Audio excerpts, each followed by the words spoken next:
UKVIA was formed 3 years ago, and it represents some of the largest manufacturers, retailers and distributors and brands of vaping products in the UK. And we act as their representative in the press and to regulators to ensure that the positive message about vaping gets out to the general public and smokers.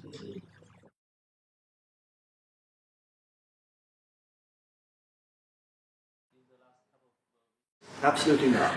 And in fact, Public Health England have come out on many occasions over the last couple of months to make sure that they're reiterating that vaping is at least 95% less harmful.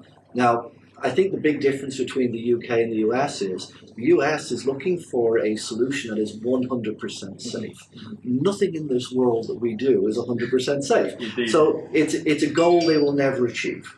I think secondly, the UK makes decisions based on science. They make decisions based on what the data is telling them, and not on what a moral decision is. So, should people who don't smoke vape? The answer to that question is no. Should smokers vape? If they can't give up by any other means, then yes, vaping is a better alternative for them. And I think this is the big difference in mindset between the US and the UK, and that's why the UK is being more successful. It's difficult to say just yet. We've just got the new government in place. We'll know a little bit more in the new year when we know what the guidance is for us coming out of the EU. But the UKVIA has been involved with regulators for a number of years now. So we already know what they think, and we've been able to shape and guide their decisions on that. So there are positives in any changes that we make. For instance, around the tank sizes. The government don't understand why we have a 2 mil tank level, and the facts don't back that up. I think the nicotine strength that we use has the ability to be a little bit stronger than the current levels, but not a free-for-all like in the US. So I'm thinking maybe a 25 milligram and maybe 30 milligram level. The other thing that's at play here is bottle sizes, for instance. So we have a piece of regulation that's making us use 10 ml bottles for no scientific reason, okay? But we have the EU and the UK who are saying that single-use plastic is a big issue for the planet. Now you have a piece of legislation that's forcing us to use those. So these don't make sense. So our government really does understand that parts of the TPD are not fit for purpose.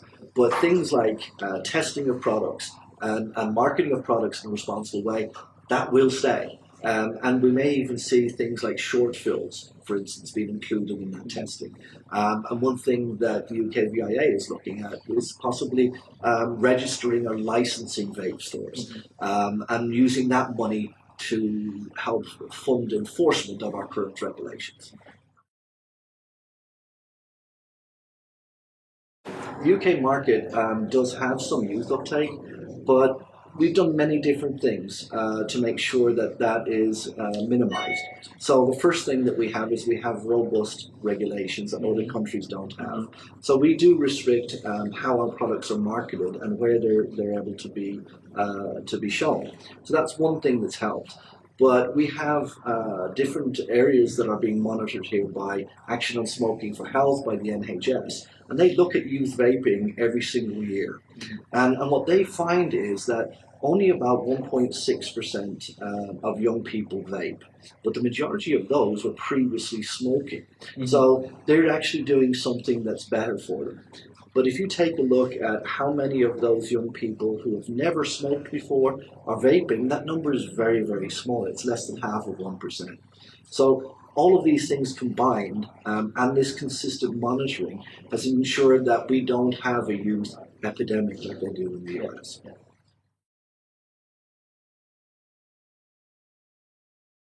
We've been extremely involved with that. We just recently did a big press release, primarily because of what's happening in the US. And Innokin, you did your bus advertising, which was extremely successful. So our members are always looking at ways that they can help fund positive messages about vaping.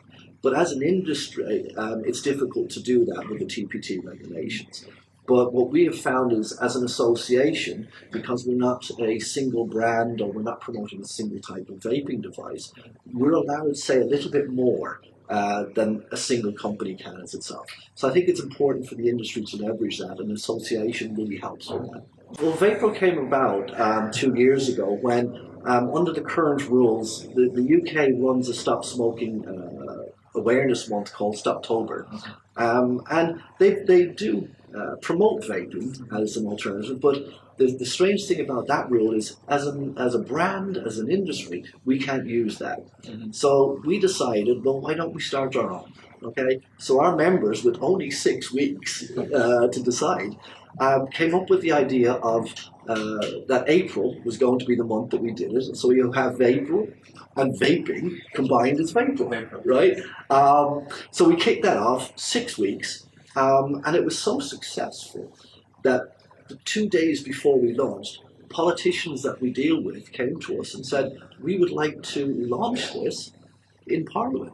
So the first year we had a banner outside of the Parliament with all of the leading politicians all talking about vapor.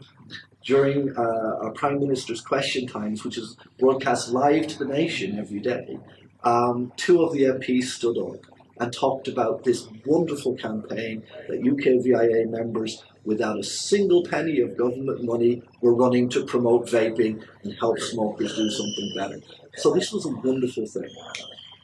Now in year 2, we get even bigger. So we learned from year 1. We branded up a big store in Covent Garden, the most prestigious area in London. We branded it up. People could come in and look at all of our members' products and try them. We had our members running stop smoking clinics in their stores, and manufacturers like Innokin were providing hardware so that we could give free kits out to people who were looking to stop smoking all around that 1 month. And it's just to keep that positive awareness with the consumers. So now in year 3, we're now looking at how do we take Vapor and make it worldwide. So we're talking with people in the US, in South Africa, in Germany, and they want to run their own version of Vapor as well. So year 3 now will be international.